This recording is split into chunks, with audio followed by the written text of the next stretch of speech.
प्रिय विद्यार्थियों, मैं कमरुद्दीन यानी कमर जौनपुरी आप सभी लोगों का आपके अपने YouTube चैनल हिंदी बहार पर हार्दिक स्वागत करता हूं।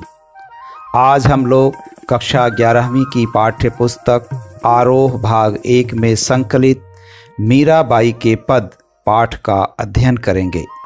इस वीडियो में मीराबाई के जीवन परिचय का संक्षिप्त वर्णन होगा। साथ ही आपके पाठ्यक्रम में संकलित मीराबाई द्वारा रचित दोनों पदों का वाचन एवं विस्तृत अध्ययन होगा।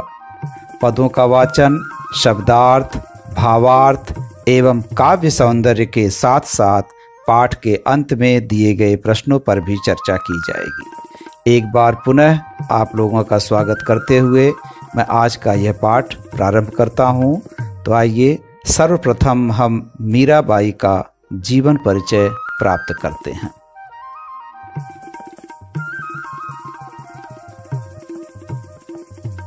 मीराबाई का जीवन परिचय। ये मारवाड़ रियासत के राठौर रत्न सिंह की पुत्री, राव दूदाजी की पौत्री और जोधपुर के बसाने वाले प्रसिद्ध राव जोधा जी की प्रपौत्री थीं। इनका जन्म सन 1498 ईस्वी कुकड़ी गांव में हुआ। इनका विवाह उदयपुर के महाराणा कुमार भोजराज जी के साथ हुआ। ये आरंभ से ही कृष्ण भक्ति में लीन रहा करती थीं। विवाह के उपरांत थोड़े दिनों में इनके पति का परलोकवास हो गया। ये प्रायः मंदिर में जाकर उपस्थित भक्तों और संतों के बीच श्री कृष्ण की मूर्ति के सामने आनंद मग्न होकर नाचती और गाती थीं। कहा जाता है कि इनके इस राजकुल विरुद्ध आचरण से इनके स्वजन लोक निंदा के भय से रुष्ट रहा करते थे। यहाँ तक कहा जाता है कि इन्हें कई बार विष देने का भी प्रयत्न किया गया, परंतु भगवत कृपा से इन पर विष का कोई प्रभाव नहीं पड़ा। घर वालों के व्यवहार से खिन्न होकर ये द्वारिका और वृंदावन के मंदिरों में घूम घूम कर भजन सुनाया करती थीं। जहाँ जाती वहाँ इनका देवियों सा सम्मान होता था। मीरा का जन्म 1498 ईस्वी कुकड़ी गांव नामक स्थान में, जो मारवाड़ रियासत में पड़ता है, वहाँ पे हुआ था। इनकी प्रमुख रचनाएं हैं मीरा पदावली और नरसी जीरो माहेरो। इनकी मृत्यु सन 1546 ईस्वी में होती है। मीरा के बारे में और थोड़ा विस्तृत जानकारी प्राप्त करते हैं। मीरा सगुण धारा की महत्वपूर्ण भक्त कवयित्री थीं। कृष्ण की उपासिका होने के कारण उनकी कविता में सगुण भक्ति मुख्य रूप से मौजूद है, लेकिन निर्गुण भक्ति का प्रभाव भी मिलता है। संत कवि रैदास उनके गुरु माने जाते हैं। बचपन से ही उनके मन में कृष्ण भक्ति की भावना जन्म ले चुकी थी, इसलिए वे कृष्ण को ही अपना आराध्य और पति मानती रहीं। अन्य भक्तिकालीन कवियों की तरह मीरा ने भी देश में दूर दूर तक यात्राएं की। चित्तौड़ राजघराने में अनेक कष्ट उठाने के बाद मीरा वापस मेड़ता आ गईं। यहाँ से उन्होंने कृष्ण की लीला भूमि वृंदावन की यात्रा की। जीवन के अंतिम दिनों में वे द्वारिका चली गईं। माना जाता है कि वहीं रणछोड़ दास जी की मंदिर की मूर्ति में वे समाहित हो गईं। उन्होंने लोक लाज और कुल की मर्यादा के नाम पर लगाए गए सामाजिक और वैचारिक बंधनों का हमेशा विरोध किया। पर्दा प्रथा का भी पालन नहीं किया तथा मंदिर में सार्वजनिक रूप से नाचने गाने में कभी हिचक महसूस नहीं की। मीरा मानती थी कि महापुरुषों के साथ संवाद, जिसे सत्संग कहा जाता है, मीरा मानती थी कि महापुरुषों के साथ संवाद से ज्ञान प्राप्त होता है और ज्ञान से मुक्ति मिलती है। अपनी इन मान्यताओं को लेकर वे दृढ़ निश्चयी थीं। निंदा या बंदगी उनको अपने पथ से विचलित नहीं कर पाई। जिस पर विश्वास किया उस पर अमल किया। इस अर्थ में उस युग में जहाँ रूढ़ियों से ग्रस्त समाज का दबदबा था, वहाँ मीरा स्त्री मुक्त की आवाज बनकर उभरी थी। उस समय जबकि राजस्थान में राजघरानों में विशेषकर पर्दा प्रथा थी, वहाँ पर मीरा ने एक तरह से स्त्री मुक्त की आवाज बनकर उभरती हैं और एक क्रांति करती हैं। वे राजघराने के नियमों को तोड़ती हैं, समाज के नियमों को तोड़ती हैं और कृष्ण भक्ति में लीन होकर के मंदिरों में नाचती गाती हैं, संतों के साथ रहती हैं। मीरा की कविता में प्रेम की गंभीर अभिव्यंजना है। जैसा कि देखा, इन्होंने कृष्ण को अपना पति मान लिया, अपना प्रीतम मान लिया और लोक लाज की परवाह किए बिना जब यह उनमें लीन हो जाती हैं तो इनकी कविताओं में प्रेम अपने आप प्रस्फुटित होता है, वो स्वाभाविक प्रकटीकरण होता है उसका। तो मीरा की कविता में प्रेम की गंभीर अभिव्यंजना है, उसमें विरह की वेदना है और मिलन का उल्लास भी। मीरा की कविता का प्रधान गुण सादगी और सरलता है। कला का अभाव ही उसकी सबसे बड़ी कला है।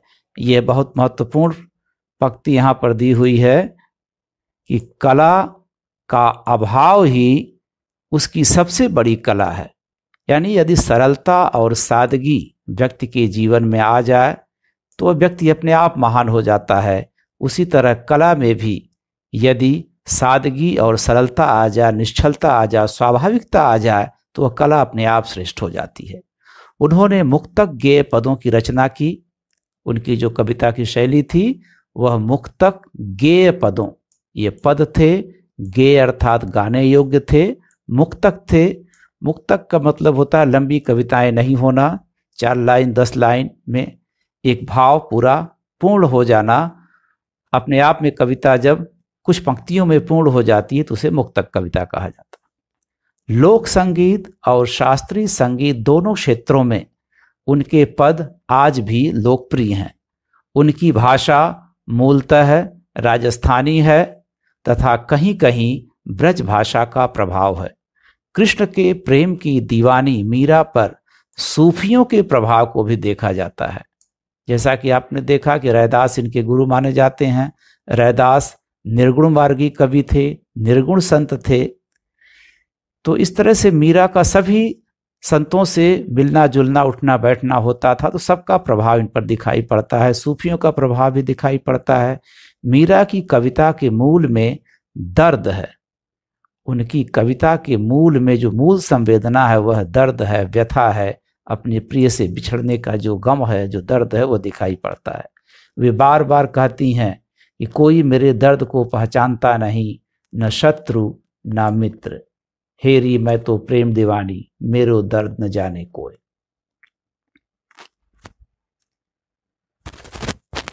यहां प्रस्तुत पहले पद में मीरा ने कृष्ण से अपनी अनन्यता प्रकट की है।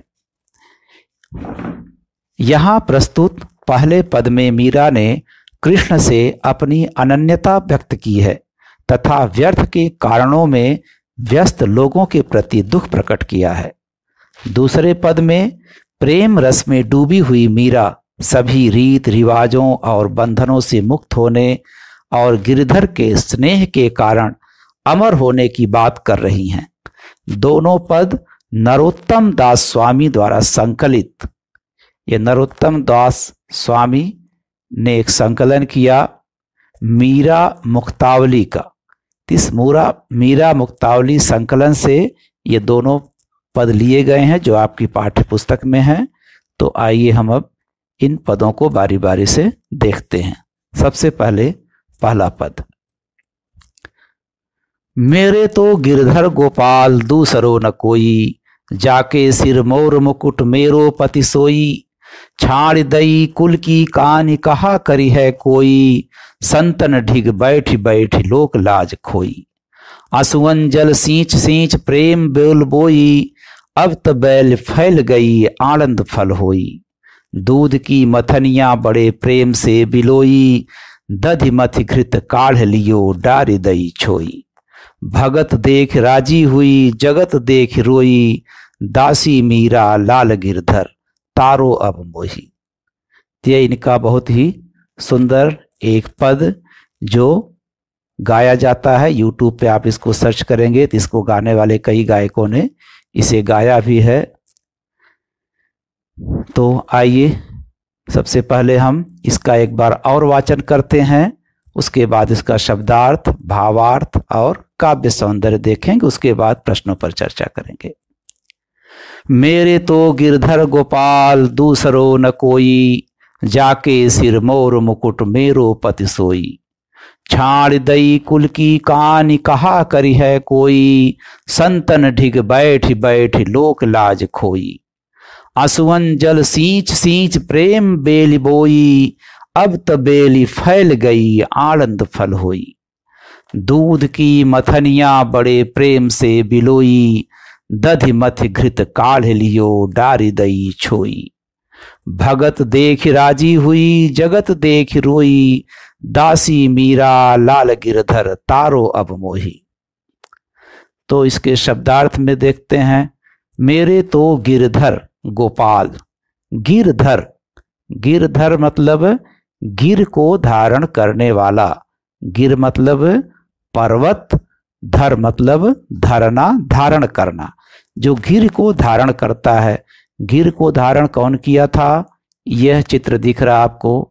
कृष्ण ने एक बार गिर को धारण कर लिया था, जो गोवर्धन पर्वत था उसको उठा लिया था। इसकी कहानी आप लोगों को पता होगी कि जब इंद्रदेव नाराज हो जाते हैं और अत्यधिक वर्षा करने लगते हैं तो उनकी वर्षा के प्रकोप से बचाने के लिए कृष्ण ने गोवर्धन पर्वत ही उठा लिया था, जिसके नीचे पूरा गांव आ गया था, सबकी रक्षा हुई थी।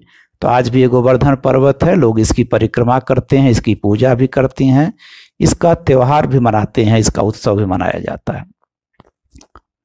जाके सिर मोर मुकुट मेरो पति सोई। मोर जानते हैं मयूर, मुकुट जो माथे पर पहनते हैं। मेरो पति, मेरो मतलब मेरा, पति मतलब पति, सोई मतलब यहां पर है वही।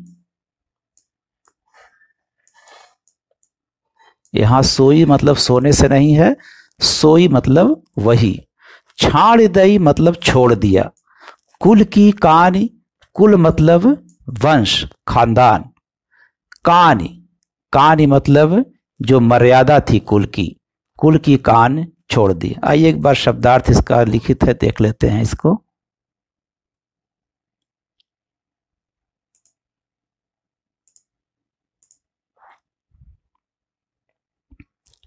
गिरधर पर्वत को धारण करने वाले कृष्ण, गोपाल गायें पालने वाला यानी कृष्ण, मोर मुकुट मोर के पंखों से बना मुकुट, सोई मतलब वही, जाके, जा मतलब जिसके, छाड़ दई मतलब छोड़ दी, कुल मतलब वंश, कान मतलब मर्यादा, करी है करेगा, कहा क्या, ढिग पास, संतन ढिग बैठ बैठ यानी संतों के पास बैठ बैठ के, जगत यानी संसार, लोक, लोक लाज एक शब्द है यहाँ पे, लाज इधर आ गया है, लोक लाज यानी समाज की मर्यादा, आंसुअन अर्थात आंसू, सींच सींच कर जैसे खेतों में फसल सींची जाती है, मथनिया मथनी जिससे मथ करके घी निकाला जाता है, बिलाई यानी मथ दी उसको मथी, दधी दही, यह दधी जो है वह तत्सम शब्द है और उससे निकला यह दधी दही तद्भव शब्द है, घृत घी, काढ़ लियो, काढ़ लेना मतलब निकाल लेना, डारी दई मतलब डाल दी, तारो मतलब उद्धार, तर जाना जिससे होता, छोई अर्थात छाछ जो मट्ठा बच जाता है घी निकालने के बाद, दही को मथने के बाद, सारहीन अंश, मोही अर्थात मुझे। अब आइए पद में देखते हैं। छाड़ दई कुल की कान कहा करी है कोई, संतन ढिग बैठ बैठ लोक लाज खोई। आंसुअन जल सींच सींच प्रेम बेल बोई, अब त बेल फैल गई आनंद फल होई। तो यहाँ पर मीरा अपने आराध्य, अपने प्रिय गिरधर गोपाल अर्थात श्री कृष्ण को अपना सब कुछ मानते हुए वे कहती हैं कि मेरे तो सिर्फ गिरधर गोपाल हैं और मेरा दूसरा कोई भी नहीं है, दूसरो न कोई, दूसरा कोई भी नहीं है। जाके सिर मोर मुकुट, जिसके सिर पर मोर का मुकुट है, यह जिसे मुकुट धारण करते हैं, जिसके सिर पर मोर का मुकुट है, मेरो पति सोई, मेरा पति, मेरा आराध्य, मेरा परमात्मा, मेरा प्रियतम। अब जो कुछ है वह श्री कृष्ण ही हैं और संसार में, इस संसार में या परलोक में मुझे और किसी की चाहत नहीं है और कोई अभिलाषा नहीं है। बस श्री कृष्ण मुझे मिल जाए तो मेरा जीवन धन्य हो जाएगा, वही मेरे सब कुछ है। छाड़ दई कुल की कहानी, कहा करी है कोई, करें कि मैंने कुल की कहानी को छोड़ दिया, कुल की मर्यादा जो थी उसको हमने छोड़ दिया। कुल की मर्यादा क्या थी कि राजघराने में पैदा हुई, राजघराने की बहू रही, वहाँ की विधवा हो जाती हैं, तो विधवा होने के बाद था कि सफ़ेद साड़ी पहन के घर में रहना है, जो उस समय विधवाओं की स्थिति थी, बाल मुड़ा लेना है, कोई सजाव श्रृंगार नहीं करना है। तो वो जो घर में रहने की परंपरा थी विधवाओं को, उसके विपरीत जाकर यह कुल की मर्यादा को छोड़ करके छाड़ दई कुल की कान, कुल अपने वंश की मर्यादा को छोड़ देती हैं। कहा करी है कोई, कोई कुछ भी कहा करे, कोई कुछ भी कहे, मुझे फर्क नहीं पड़ता है, मुझे कोई अंतर नहीं आता मेरे व्यवहार में। मैंने तो सब जो मान मर्यादा थी कुल की उसको छोड़ दिया है। संतन ढिग बैठ बैठ लोक लाज खोई, संतों के साथ बैठ के, ढिग मतलब साथ में, संतों के साथ बैठ बैठ करके, जैसा बताया कि रैदास इनके गुरु माने जाते हैं, सूफियों से भी इनकी वार्तालाप, इनका वार्तालाप हुआ है, जिससे सूफियों का भी प्रभाव पड़ा है, संतों का प्रभाव पड़ा, यानी सगुण धारा की कवयित्री हैं, लेकिन फिर भी निर्गुण मार्गी धारा के लोगों से भी बातचीत करती हैं, सत्संग करती हैं। तो कहती हैं संतों के पास बैठ बैठ के हमने लोक लाज खोई। एक महिला आज भी, अभी कितने वर्षों बाद हम आधुनिक करें, आज भी अगर इस तरह से संतों के साथ बैठ के बातचीत करे तो समाज के लोग उसे क्या क्या कहेंगे। वो उस समय उन्होंने वह साहस किया जब उस समय कह लीजिए समाज कितना हमारा पिछड़ा हुआ था, तो करे कि हमने लोक लाज खो दिया, हमें कोई फर्क नहीं पड़ा कि हमको संसार क्या कहता है, हमने लोक लाज को छोड़ दिया। आंसुअन जल सींच सींच प्रेम बेल बोई, आंसुओं के जल से सींच करके प्रेम के बेली को, बेली मतलब लताएं होती, जिसे फूलों की लताएं होती हैं, बेला का फूल देखे होंगे, या और बहुत सो जो लता रूप में होते हैं पुष्प, तो उसको सींचना पड़ता है पानी से, तब जाकर के लता बढ़ती है और ढेर सारे पुष्प उसमें से निकलते हैं।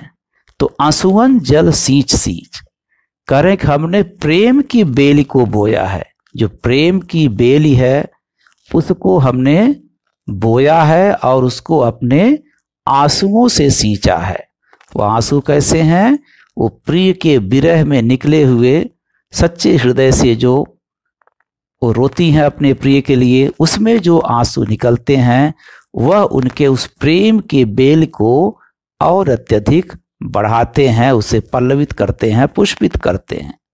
अब तब बेली फैल गई, कह रहे हैं कि हम अपने प्रेम के लिए इतना आंसू बहाने अपने प्रीतम के लिए उनकी याद में, कि हमारा प्रेम तो और प्रगाढ़ हो गया है कृष्ण के प्रति।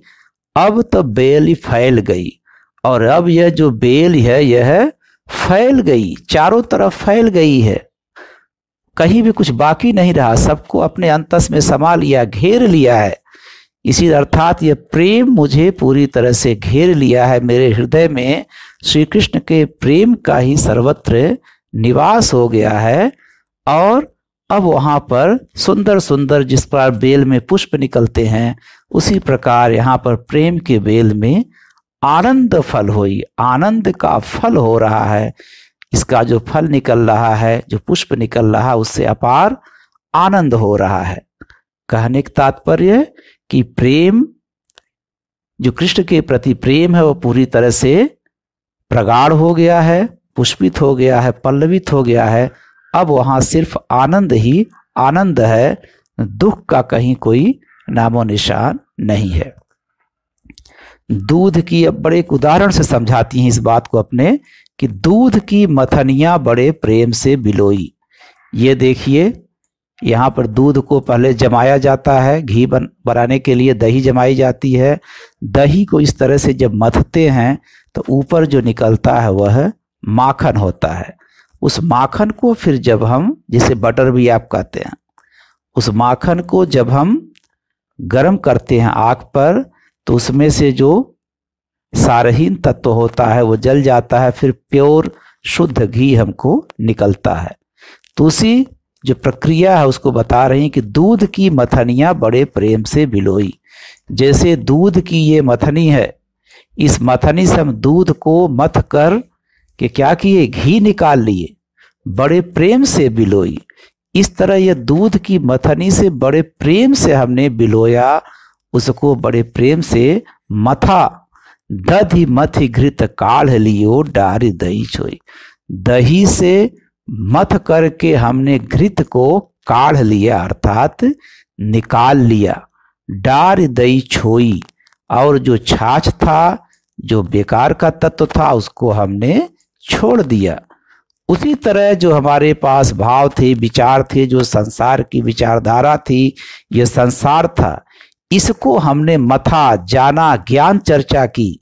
और उस ज्ञान चर्चा करने से, हाँ, मथनी से मथने का तात्पर्य है कि सभी ज्ञान को हमने जाना, उस पर ज्ञान चर्चा की, संतों के साथ बैठी, सत्संग की, और फिर जाना कि हमारे जो कृष्ण से प्रेम है वही घी है, बाकी सब तो छाछ है। तो दधि मृत घृत काढ़ लियो डारी दही छोई। उस दही से, अर्थात इस संसार से हमने श्री कृष्ण के प्रेम को मथ करके निकाल लिया है, और बाकी सर्वस्व हमने त्याग दिया है। जिस प्रकार से दही को मथ कर घी निकाल लेते हैं और सब कुछ छोड़ दिया जाता है। और इस क्रम में उन्होंने क्या किया, जब संतों से चर्चा की तो भगत देख राजी हुई, जगत देख रोई। भक्तों को देख करके, यानी ऐसे लोग जो ईश्वर से प्रेम कर रहे हैं, जो ईश्वर के बताए हुए मार्ग पर चल रहे हैं, उनको देख करके वे राजी होती हैं, प्रसन्न होती हैं। और जगत देख रोई, और संसार को देख करके रो पड़ती हैं। संसार में भटके हुए लोगों को देख करके रो पड़ती हैं कि लोग कैसे ईश्वर को भूल करके कुमार्ग पर चल रहे हैं और दुख में जीवन काट रहे हैं। आनंद तो ईश्वर के पास है, उस परमानंद के पास है, क्यों लोग ईश्वर की शरण में नहीं आते हैं। यह देख देख वो रोती हैं। और फिर अंत में कहती हैं कि दासी मीरा लाल गिरधर तारो अवमोही। कहती हैं कि मीरा आपकी दासी है। किसकी दासी है? है लाल गिरधर, है श्री कृष्ण। यह मीरा तो आपकी दासी है। अब मेरा उद्धार करो, तारो अब मोही, मेरा अब उद्धार करो, मुझे अब इस संसार से उद्धार करो, इन कष्टों से उबारो। यह पूरी तरह से भक्ति में, भक्ति भाव में सना हुआ एक पद था, जिसमें श्री कृष्ण के प्रति इनकी अनन्यता प्रकट होती है कि कैसे अपना सर्वस्व न्यौछावर करके श्री कृष्ण के प्रति समर्पित हो जाती हैं, उन्हें ही अपना सब कुछ मान लेती हैं। तो यह आपने देखा। अब इसका भावार्थ, इसको लिखने का मैंने प्रयास किया है, इसको एक बार पढ़ देते हैं। आप इसका स्नैपशॉट भी लेके रख सकते हैं। इस पद में मीराबाई ने भगवान कृष्ण को पति के रूप में माना है तथा उनसे अपने उद्धार की प्रार्थना की है। मीराबाई कहती हैं कि मेरे तो गिरधर गोपाल अर्थात कृष्ण ही सब कुछ है, दूसरे से मेरा कोई संबंध नहीं है। जिसके सिर पर मोर का मुकुट है वही मेरा पति है अर्थात श्री कृष्ण। उनके लिए मैंने परिवार की मर्यादा भी छोड़ दी है। अब मेरा कोई क्या कर सकता है? अर्थात मुझे किसी की परवाह नहीं है। मैं संतों के पास बैठकर ज्ञान प्राप्त करती हूँ और इस प्रकार लोक लाज भी खो दी है हमने। मैंने अपने आंसुओं के जल से सींच सींच कर प्रेम की बेल बोई है। अब यह बेल फैल गई है और इस पर आनंद रूपी फल लगने लगे हैं। वे कहती हैं कि मैंने कृष्ण के प्रेम रूपी दूध को, यहाँ रूप लिखा गया रूपी होगा, प्रेम रूपी दूध को भक्ति रूपी मथानी में बड़े प्रेम से बिलोया है। मैंने दही से सार तत्व अर्थात घी को निकाल लिया है और छाछ रूपी सारहीन अंशों को छोड़ दिया है। अर्थात हमने जो कृष्ण का प्रेम था, प्रेम रूपी दूध को भक्ति रूपी मथानी से मथ लिया है और उसमें से उस आनंद को, उस घी को प्राप्त कर लिया है, बाकी सब कुछ छोड़ दिया है। वे प्रभु के भक्त को देखकर बहुत प्रसन्न होती हैं और संसार के लोगों को मोह माया में लिप्त देखकर रोती हैं। वे स्वयं को गिरधर की दासी बताती हैं और अपने उद्धार के लिए प्रार्थना करती हैं। तो ये आपका पद हो गया, भावार्थ हो गया। अब इसका काव्य सौंदर्य देख लेते हैं। काव्य सौंदर्य में भाव सौंदर्य और शिल्प सौंदर्य दोनों समाहित रहता है। जब आपसे कहा जाएगा कि भाव सौंदर्य बताइए, तब आपको शिल्प सौंदर्य अर्थात जो पद की बनावट है, जो इसमें रस छंद अलंकार इन सब की चर्चा है, उसको नहीं करना है। लेकिन जब काव्य सौंदर्य की बात करते हैं तो जो विशेष भाव है उसकी भी चर्चा करनी है और जो इसका शिल्पगत सौंदर्य है उसकी भी चर्चा करनी है। तो इसमें दोनों देखते हैं हम। मीरा कृष्ण प्रेम के लिए परिवार व समाज की परवाह नहीं करती हैं, यह भाव सौंदर्य हो जाएगा। मीरा की कृष्ण के प्रति अनन्यता व समर्पण भाव व्यक्त हुआ है। मीरा यहाँ पर की नहीं का होगा। मीरा का कृष्ण के प्रति अनन्यता व समर्पण भाव व्यक्त हुआ है, क्योंकि भाव के लिए आया है, का होगा। यह भाव सौंदर्य हो गया। अनुप्रास अलंकार की छटा है। बैठी बैठी सींच सींच में पुनरुक्ति प्रकाश अलंकार है, क्योंकि एक ही शब्द की आवृत्ति सौंदर्य के लिए 2 बार हुई है। माधुर्य गुण है। राजस्थानी मिश्रित ब्रज भाषा का सुंदर रूप है। मोर मुकुट, प्रेम बेली, आनंद फल में रूपक अलंकार है। संगीतात्मकता व गेयता विद्यमान है इसमें। अब इस पर आधारित कुछ प्रश्न है जिसको आप लोग करने का प्रयास कीजिएगा। मीरा किसको अपना सर्वस्व मानती हैं तथा क्यों? मीरा कृष्ण प्रेम के विषय में क्या बताती हैं? मीरा के रोने और खुश होने का क्या कारण है? कृष्ण को अपनाने के लिए मीरा ने क्या क्या खोया? तो इस तरह से यह पहला पद पूर्ण होता है। अब आते हैं हम दूसरे पद की तरफ। दूसरे पद का वाचन देखते हैं। पग घुंघरू बांधी मीरा नाची, पग घुंघरू बांधी मीरा नाची, मैं तो मेरे नारायण सु आप ही हो गई साची। लोग कहें मीरा भई बावरी, लोग कहें मीरा भई बावरी, न्यात कहें कुलनाशी, विष का प्याला राणा भेजा, पीवत मीरा हासी, मीरा के प्रभु गिरधर नागर, सहज मिले अविनाशी। एक बार पुनः देखते हैं इसे। पग घुंघरू बांध मीरा नाची, मैं तो मेरे नारायण सु आप ही हो गई साची। लोग कहे मीरा भई बावरी, न्यात कहे कुल न्यासी, विष का प्याला राणा भेजा, पीवत मीरा हासी, मीरा के प्रभु गिरधर नागर, सहज मिले अविनाशी। इसके शब्दार्थ देख लेते हैं। पग अर्थात पैर, नारायण अर्थात ईश्वर, आप ही मतलब आप ही, स्वयं ही, साची माने सच्ची, भई मतलब हो जाना, हो गई, बावरी यानी पागल, बावरा का स्त्रीलिंग है, न्यात ये शब्द विशेष याद रखिए, न्यात परिवार के लोग, जो बिरादरी के लोग हैं, उनके समाज के लोग। कुलनाशी, कुल का नाश करने वाली। विष अर्थात जहर। पीवत, पीती हुई। हासी, हंस दी।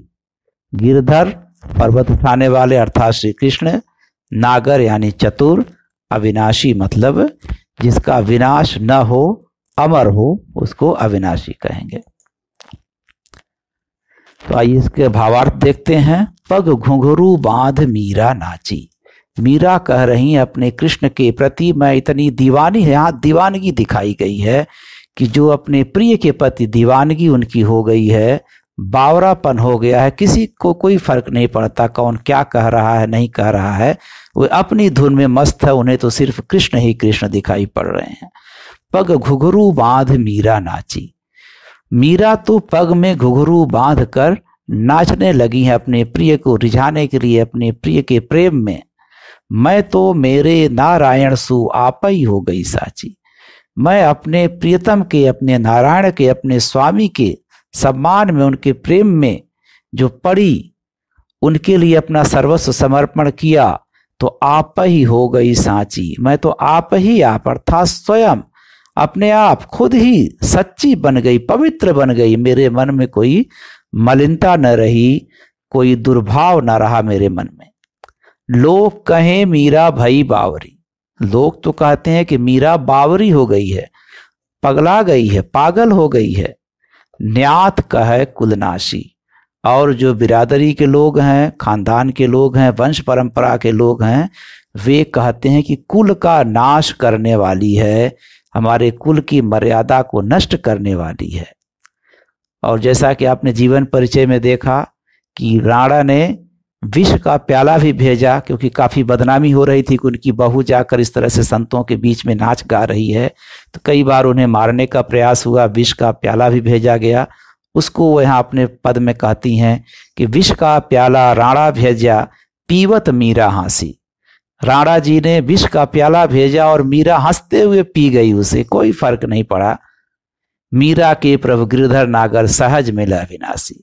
मीरा कहती हैं कि मेरे प्रभु तो वही गिरधर नागर हैं जो सबकी रक्षा करने वाले हैं, गिरि पर्वत, गिरि को उठाकर जैसे सबकी रक्षा करने वाले हैं, चतुर हैं। वही गिरधर नागर, वही श्री कृष्ण, वही प्रभु जो मेरे स्वामी हैं, वो सहज मिले अविनाशी।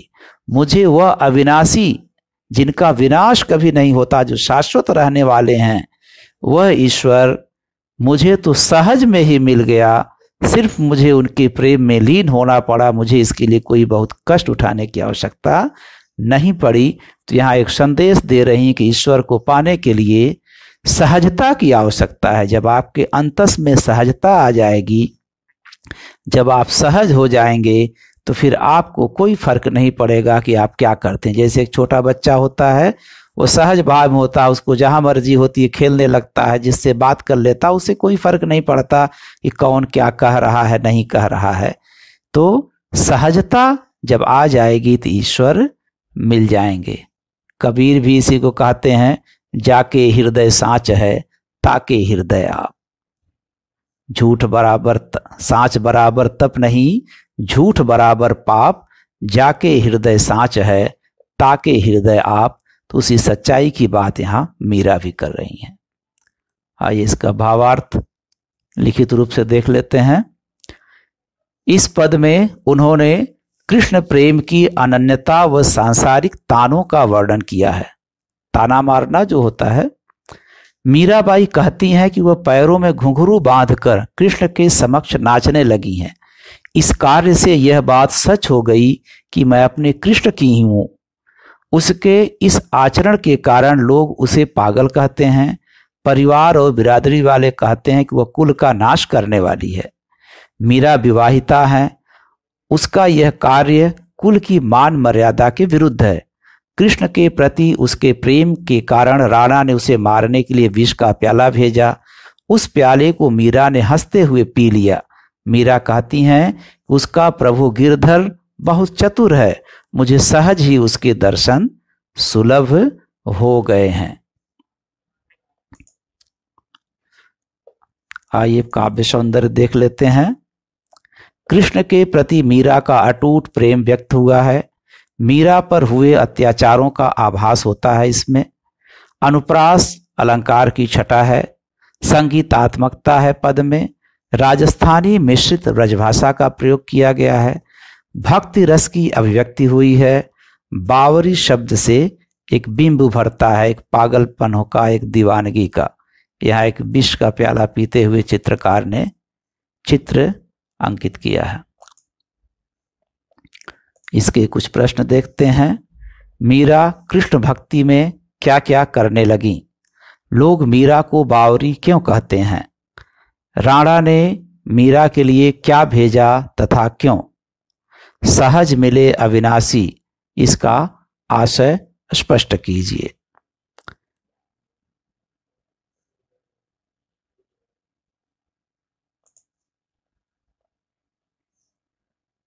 ये दोनों पद आपके समाप्त होते हैं। अब अभ्यास के प्रश्न हैं। इसको वीडियो लंबा हो जा रहा है तो मैं यहीं पर छोड़ रहा हूं। सिर्फ जल्दी जल्दी स्लाइड चला देता हूं, जिससे आप स्नैपशॉट लेकर के इसको नोट कर सकते हैं, इसको पढ़ सकते हैं। ये प्रश्न है, मीरा कृष्ण की उपासना किस रूप में करती हैं, वह रूप कैसा है, भाव व शिल्प सौंदर्य स्पष्ट करना है। ये सभी प्रश्न हैं। यह पद के आसपास से प्रश्न है। मीरा के बारे में कुछ प्रश्नों के उत्तर हैं और प्रश्न भी हैं, उसके उत्तर भी दिए हुए यहाँ पर। मीरा कृष्ण की उपासना किस रूप में करती हैं, वह रूप कैसा है? मीरा कृष्ण की उपासना पति के रूप में करती हैं, उसका रूप मन मोहने वाला है। वे पर्वत को धारण करने वाले हैं, उनके सिर पर मोर पंखी मुकुट है। इस रूप को अपना मानकर वे सारे संसार से विमुख हो गई हैं। यह दूसरा प्रश्न और उसका उत्तर। यह दूसरा का ख। तीसरा, चौथा और पांचवा प्रश्न और उसका उत्तर। पुनः यह प्रश्न कुछ और हैं।